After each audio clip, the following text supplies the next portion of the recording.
Teegan Ketchum's Olympic dream was almost wiped away before it began. 7 years old, I was in first grade. I started limping, and when they took the x-ray, they were appalled I could even walk. Osteonecrosis, which is when the hip deteriorates, and there's certain levels, and mine was one of the worst levels that they have seen. It's called leg cave pertes disease, and to an active child, it's crushing. They are telling me I wasn't going to play sports again, I wasn't going to be able to run again, and it was heartbreaking. I was crying in the office. It was so emotional. A hip replacement and months of hard work, all while her dreams still awaited. I was nervous at first because I wasn't sure if I'd remember how to skate because it had been so long. And I just started skating, and there was no locking. I could move, I could stride, there wasn't pain. And it was this overwhelming joy that I felt. Because of her surgery, though, Teegan now needed a little help. Reebok stepped up to something they'd never tried before. They were like, we'd be glad to help. And they actually took carbon fiber, which is so much lighter than rubber, and put it on the bottom of my skate. I didn't know until I looked at her skate. Her one skate has a lift in it because the one leg is shorter. I felt like I was flying. I felt like I was faster than anybody in the world with skating. It was such a difference. Teegan's dream, though, was still not in the clear, not by a long shot. About the same time that her hip problems arose, so too did another obstacle, which could have easily slammed the door on her goal. I had a seizure in my class one day. I wasn't paying attention. I was staring off into space. I wasn't actually in the classroom. That was one of the roughest years I've ever had because it was a month after I got diagnosed with the pertes. I immediately got diagnosed with epilepsy. I'm blown away by it. It's amazing. I don't understand how she does what she does.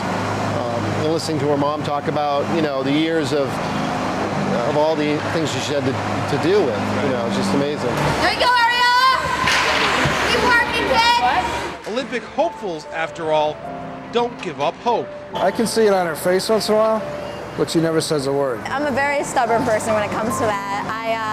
I try to work through the pain as best I can. We played a game up in Chazy, and it was a pretty grueling game, and we get back to the hotel and she's filling up the tub with ice and water and she's climbing in there. It's a huge dedication. Again, it's convincing yourself to sit just for 10 minutes in ice cold water.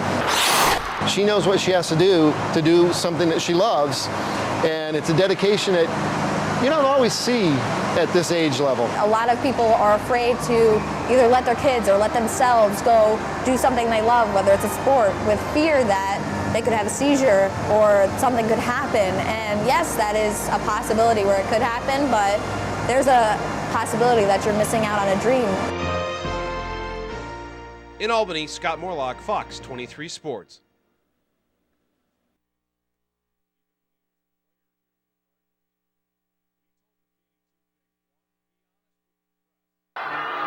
Cory Quintana, sectional champion. It's a story that should have never happened.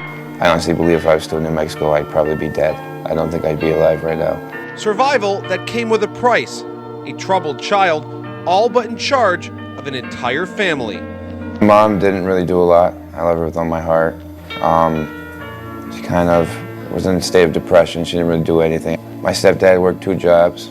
He was abused by my mom, and it was just tough seeing that, especially when my stepdad would spend a check on cocaine or whatever so that he could have energy to work 2 jobs. Buying groceries on food stamps, traveling blocks to do his family's laundry.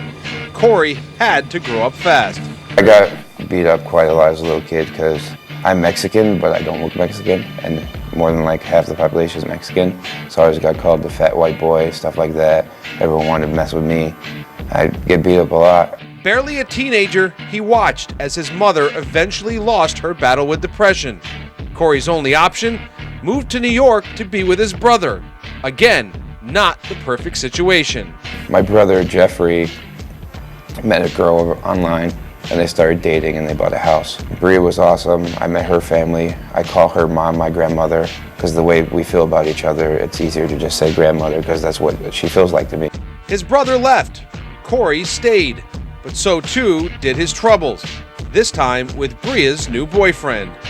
When I got home, I was greeted by screaming at the doorway, completely obliterated. I believe they were both under the influence of something. I know he was for a fact, completely obliterated, and he tried to fight me. It was a bad situation. So I left.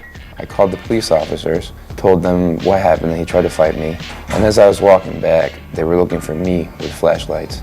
And at that point, I'm smart enough to realize that they lied. And I was just so mad and so furious, completely lost it. I grabbed rocks, and he had a really nice Lincoln Navigator, and I smashed the Lincoln Navigator with rocks. And then got chased down by the cops, and spent 5 days in jail.